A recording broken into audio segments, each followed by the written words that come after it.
રાજકોટના જસદણમાં દુષ્કર્મની ઘટના બની હતી, જેમાં 3 શખ્સો સામે દુષ્કર્મની ફરિયાદ નોંધવામાં આવી છે. તો રાજકોટથી હાલ મહત્વના સમાચાર સામે આવ્યા છે, જ્યાં 3 શખ્સો અને એક સગીર વિરુદ્ધ દુષ્કર્મની ફરિયાદ નોંધાઈ છે. સગીરાને રૂમમાં બોલાવીને એકલતાનો લાભ લઈને દુષ્કર્મ આચરવામાં આવ્યું હતું. સગીરાને ધમકી આપી દુષ્કર્મ કરી ગર્ભવતી બનાવવામાં આવી છે.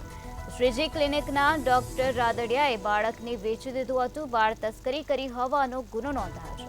તો હાલ આ સમગ્ર મામલામાં પોલીસ દ્વારા વધુ કાર્યવાહી હાથ ધરવામાં આવે છે. રાજકોટના જસદણનો આ બનાવ પ્રકાશમાં આવ્યો છે, જ્યાં દુષ્કર્મની ઘટના બની હતી. 3 શખ્સોએ અને એક સગીર વિરુદ્ધ દુષ્કર્મની ફરિયાદ નોંધાઈ છે. સગીરાને રૂમમાં બોલાવવામાં આવી હતી અને એકલતાનો લાભ લઈને દુષ્કર્મ આચરવામાં આવ્યો હતો.